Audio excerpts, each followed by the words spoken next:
Okay, hello everyone. सो इस lecture series के through हम ये जानेंगे कि हम यूकेजी में ईवीएस को कैसे इफेक्टिवली पढ़ा सकते हैं, जो ईवीएस ऐसा सब्जेक्ट होता है उसको। So let us start without wasting any time. सबसे पहले आप क्या कीजिए कि स्पेलिंग्स पढ़ाना शुरू कर सकते हैं बच्चों को, छोटी छोटी स्पेलिंग्स जैसे कि fruit, eyes, years, car, taxi, बस, ये सारी स्पेलिंग्स। एक अलग से जो है आप कॉपी बनवा सकते हैं ईवीएस की, जिसमें आप होमवर्क दे सकते हैं बच्चों को, क्योंकि नर्सरी और एलकेजी में जनरली क्या रहता है, अभी बच्चे छोटे रहते हैं तब हम ईवीएस को एज अ ओरल सब्जेक्ट पढ़ाते हैं, बट अब आपको ईवीएस को एज अ रिटर्न सब्जेक्ट पढ़ाना चालू कर देना चाहिए। ठीक है, तो आप ईवीएस को एज अ रिटर्न सब्जेक्ट आप पढ़ाना शुरू कर सकते हैं। तो छोटी छोटे आप स्पेलिंग्स दे सकते हैं होमवर्क में, मैच द कॉलम दे सकते हैं, जम्बल वर्ड्स, मिसिंग वर्ड्स, इस तरीके के कुछ होमवर्क आप दे सकते हैं। ठीक, as a rule of thumb आप क्या कर सकते हैं, बड़ी स्पेलिंग्स अवॉइड कीजिए। जैसे नेबरहुड है, बहुत बड़ी स्पेलिंग है। 5 लेटर वर्ड्स आप दे सकते हैं as a rule of thumb, कि apple, uncle, train, car, taxi, bike, ये सारी स्पेलिंग्स आप दे सकते हैं, फ्रूट एक्सेट्रा। ठीक है, आपको क्या है, चिल्ड्रेंस को बहुत अच्छे से एंगेज रखना है। Since you are an EVS teacher, EVS जो है वो प्रैक्टिकल का सब्जेक्ट होता है, तो आपको हर तरीके से ट्राई करना है कि आप कोई ना कोई एक्टिविटी, कोई ना कोई प्रैक्टिकल जो है करके बता रहे हो बच्चों को। जैसे कि अगर आप प्लांट, पार्ट्स ऑफ प्लांट पढ़ा रहे हैं, तो आप एक प्लांट लेके आ गए अपने घर से पॉट में, बच्चों को बताया कि रूट कौन सा है, स्टेम कौन सा है, फ्रूट कौन सा है, इस तरीके से। अगर आप सपोज नेशनल सिंबल्स पढ़ा रहे हो, तो उसमें आप जो है ट्राई कलर को ड्रॉ करवा सकते हो बच्चों से। नेशनल फ्रूट जो है मैंगो, या नेशनल जो फ्लावर है लोटस, उसे आप ड्रॉ करवा सकते हो, उसमें कलर भरवा सकते हो। तो इस तरीके की चीजें रहती है। ठीक है, आपको काफी सारे टॉपिक्स ऐसे रहेंगे जो काफी बार रिपीट करने पड़ सकते हैं हर थोड़े इंटरवल में, तो इसका भी ध्यान रखना है। कुछ टॉपिक्स ऐसे रहते हैं जो फिलर टॉपिक रहते हैं, जिसे आप पीरियड के एंड में पढ़ा सकते हैं, जैसे मंडे, ट्यूसडे, वेनसडे, जो डेज ऑफ द वीक रहते हैं।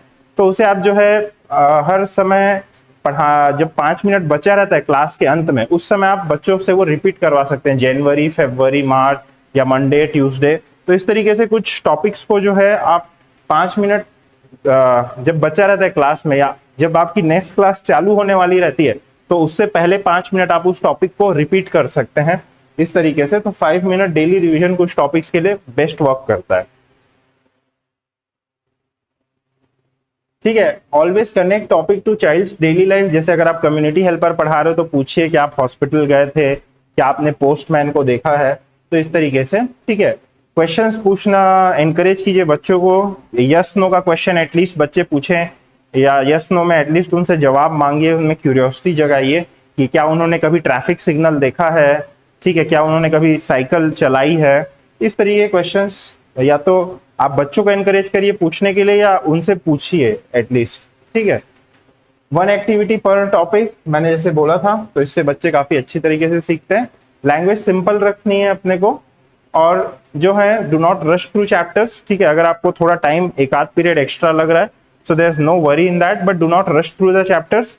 काफी इंपॉर्टेंट है कि हम बच्चों को आराम आराम से पढ़ाएं और धीरे धीरे आगे बढ़े, ताकि वो समझ सकें और प्रैक्टिकल के साथ समझ सकें। ठीक है, तो सही स्पेलिंग वगैरह पढ़ाना है, तो ये सारी चीजों का हमें ध्यान रखना है। ठीक है, तो अब हम फर्स्ट चैप्टर देखते हैं, द 5 सेंस ऑर्गन्स। तो इसको हमें कैसे डील करना है वो देखेंगे हम। तो इसमें हम क्या क्या टीएलएम यूज कर सकते हैं। देखिए, एक तो बॉडी पार्ट का चार्ट आता है मार्केट में, जिसमें सारे बॉडी पार्ट्स बने रहते हैं, आप वो परचेस कर सकते हैं। नॉब्स आती हैं जिनमें बॉडी पार्ट बने रहते हैं, तो जैसे मेरे पास में यहाँ ये एबीसीडी वाले नॉब्स हैं स्टूडियो में, तो ऐसे ही नॉब्स आते हैं, आप अगर देखेंगे तो उनमें बॉडी पार्ट्स बने रहते हैं। तो इससे आप जो है निकाल सकते हो, ऐसे हैंड निकल जाता है, शोल्डर निकल जाता है, तो ऐसे नॉब्स रहते हैं, तो आप इनको यूज कर सकते हो। बच्चे इसमें आके काफी इंटरेस्टिंगली बॉडी पार्ट्स को आइडेंटिफाई करके डालते हैं नॉब में। ब्लैक बोर्ड आपका बहुत बड़ा टूल रहता है, बुक और प्रिंट आउट आप यूज कर सकते हो, जिस बुक से आप पढ़ाते हो वो वाले बुक। ठीक है, सो एक एक्टिविटी आप कर सकते हो कि आप एज अ टीचर पॉइंट करोगे टुवर्ड सेंस ऑर्गन, कि बताओ बेटा ये क्या है, बताओ बेटा ये क्या है। तो बच्चे बोलेंगे ईयर्स, बच्चे बोलेंगे ईयर्स। फिर आप बोलोगे ईयर्स से हम क्या करते हैं, बच्चे बोलेंगे सुनते हैं, we hear through our ears. तो फिर ये और 2-3 बार आप हम ईयर से क्या करते हैं, तो ये एक्टिविटी आप करा सकते हो। जैसे बताओ बेटा ये क्या है, बताओ बेटा ये क्या है, बताओ बेटा ये क्या है। ये आपने 2 से 3 बार किया, बताओ बेटा ये क्या है। और फिर जब बच्चे आईज आईज आईज बोल दिए, तो फिर आप पूछोगे आईज से हम क्या करते हैं, देखते हैं, आईज से हम क्या करते हैं, देखते हैं, आईज से हम क्या करते हैं, देखते हैं। तो ये वाली चीज जो है आप रिपीट करवा सकते हो, काफी अच्छी एक्टिविटी है। अब और फिर बताइए कि इनको सेंस ऑर्गन बोलते क्यों है, क्योंकि इनसे हम क्या है सेंस करते हैं। जैसे आईज से हम देखते हैं, ठीक है, नोज से हम स्मेल करते हैं, अपने स्किन से टच करते हैं, तो ये सारे हमारे सेंसेस है। तो ये पांच ही ऑर्गन क्यों सेंस ऑर्गन है, ये बच्चों को आपको बताना है। बाकी ऑर्गन सेंस ऑर्गन क्यों नहीं, जैसे नेल्स हैं या हेयर हैं, ये सेंस ऑर्गन क्यों नहीं है, ठीक है, क्योंकि अगर अपन हेयर्स पे ऐसे कट करते हैं तो कुछ पता नहीं चलता, हमें कोई सेंस नहीं आता है। नेल को कट करते हैं तो कोई सेंस नहीं आता है। तो वैसे ऑर्गन्स जिनसे हमें जो है सेंस आता है हमारी बॉडी में, उनको हम जो है सेंस ऑर्गन बोलते हैं। ठीक है, आप गेम खिला सकते हो, चलो everyone touch your nose, everyone touch your year, और ऐसे करके आप जो है क्लास में एक गेम कर सकते हो और बच्चों को एलिमिनेट कर सकते हो कि जो एवरीवन टच योर नोज, तो जो नहीं किया वो out, everyone touch your year, जो नहीं किया वो आउट। तो इस तरीके से आप एक गेम भी कर सकते हो अपने क्लास में। ठीक है, तो आप प्रिंट आउट निकाल सकते हो सेंस ऑर्गन का, और उसे जो है बच्चों की नोटबुक में चिपका सकते हो, मैं आगे दिखाऊंगा। तो उसे आप बच्चों की नोटबुक में चिपका दिया और बोलोगे कि इसका आप जो है स्पेलिंग लिख किया है। ठीक है, सपोज एन एग्जाम्पल मैं आपको यहाँ पे दे देता हूँ कि अगर आपने जो है नोज का प्रिंट आउट निकाला, कुछ इस तरीके का नोज का प्रिंट आउट रहेगा। ठीक है, और यहाँ पे आपने बच्चे को दे दिया स्पेलिंग लिखने के लिए कि क्या है। माइंड यू कि 4 लाइन की नोटबुक यूज करनी है हमको स्पेलिंग वगैरह लिखने के लिए। फिर आप यहाँ पे दे दोगे कि ये क्या है, नोज है, तो आप इसको स्पेलिंग दोगे NOSE। इस तरीके से कुछ जो है बच्चे को जो है वो आप लिखने के लिए बोल सकते हो। तो ऐसे आप पिक्चर्स चिपका सकते हो, आगे हम देखेंगे। ठीक है, कुछ स्पेलिंग्स जो आप दे सकते हो इस चैप्टर में बच्चों को, ईयर्स, नोज, स्किन, आईज, टंग, तो ये कुछ स्पेलिंग आप दे सकते हो।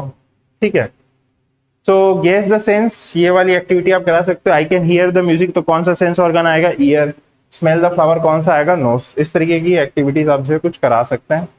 ठीक, तो ये देखिए, एक तो ये वाला चार्ट आप यूज कर सकते हो बच्चों से कि ईयर से क्या करते हैं, हियर करते हैं, आईज से क्या करते हैं, सी करते हैं। तो 5 ऑर्गन्स हैं और उनके कौन कौन से सेंसेस हैं। ठीक है, और बाकी ऑर्गन सेंस ऑर्गन क्यों नहीं है, ये भी आप एक बार बता सकते हो इसमें। ठीक है, फिर ये एक आप जो है एक्टिविटी करा सकते हो अपनी क्लासरूम में। ठीक है, me change the pen colour. तो ये I see something big green and sleeping, तो वो कहाँ पे, यहाँ पे। I hear something loud happy and musical, तो कहाँ पे, यहाँ पे। I taste something cold soft and sweet, कहाँ पे, यहाँ पे। तो इस तरीके की कुछ कुछ एक्टिविटीज जो है ना आप करा सकते हैं अपनी क्लासेस में, तो this will really help you. ठीक है, तो लेट अस मूव अहेड। तो ये आप और देख सकते हैं, जैसे मैं आपको बोल रहा था कि आप इस तरीके की जो है पिक्चर्स जो है चिपका सकते हैं एक तरफ अपनी नोटबुक में, और बच्चों को बोल सकते हैं कि बच्चे इसकी स्पेलिंग्स जो है लिखे। तो ये चिपका दिया तो आईज हो गया, ये चिपका दिया तो बच्चे स्किन, SKIN ऐसा लिखेंगे। ठीक है, ये EARS, ईयर्स। तो इस तरीके से बच्चे जो है स्पेलिंग लिख सकते हैं। आप इनकी फोटो चिपका दीजिए और 4 लाइन यहाँ पे बनी रहेंगी। तो लेट मी ड्रॉ इट। ठीक है, यहाँ पे ऐसे 4 लाइन जो है वो बनी रहेंगी, तो आप नोटबुक में चिपका दिए और बच्चे इसमें जो है स्पेलिंग लिखेंगे। तो यहाँ पे ईयर्स हो गया, यहाँ पे हैंड या स्किन हो गया, SKIN, आईज हो गया। तो इस तरीके से जो है बच्चे लिखेंगे। ठीक है, तो ये एक तरीका हो गया। उसके अलावा इसी में आप क्या कर सकते हो, मैच का ऑप्शन दे सकते हो कि बच्चे जो है मैच करेंगे, आईज को जो है वो मैच करेंगे, बुक से दिखता है, हैंड से पेंसिल पकड़ते हैं, इस तरीके से। See the picture and carefully right the function of sense organ, तो ये अगेन आप दे सकते हो कि कौन सा फंक्शन है किस सेंस ऑर्गन का। ठीक है, तो जैसे आईज से हम क्या कर सकते हैं, यहाँ पे सी। ठीक है, इससे क्या कर सकते हैं, स्मेल। इससे क्या कर सकते हैं, हियर। इस तरीके से आप दे सकते हो। ये ऐसा बता सकते हो बच्चे को कि हम क्या है आईज को यूज करते हैं सी करने के लिए। आप क्लास में भी बाइनोक्यूलर लेके आ सकते हो और बता सकते हो बच्चे को। ईयर से हम क्या करते हैं, हियर करते हैं। तो 2 बच्चों को आप बुला लिए और बोले कि बेटा एक दूसरे के कान में फुसफुसा के दिखाओ। ठीक है, एक बच्चा दूसरे के कान में फुसफुसा के दिखाओ। तो कुछ इस तरीके से। स्किन से हम टच करते हैं, तो आप जो है बच्चों को ठंडा पानी छुआ सकते हैं या थोड़ा सा कुछ हार्ड ऑब्जेक्ट छूने बोल सकते हैं, तो उनको फील होता है, तो स्किन से फील होगा। टेस्ट करते हैं बच्चों को अलग अलग जो है स्वीट, सार, ऐसे टेस्ट आप दे सकते हैं जिनको वो करके देखें और उन्हें पता चलेगा। और स्मेल के लिए आप दे सकते हैं अलग अलग बच्चों को चीजें जिनसे वो स्मेल करें। तो ये सारी एक्टिविटीज आप करवा सकते हैं क्लासरूम में। So up next will be seeing personal cleanliness और पर्सनल सेफ्टी, हमारा नेक्स्ट चैप्टर रहेगा।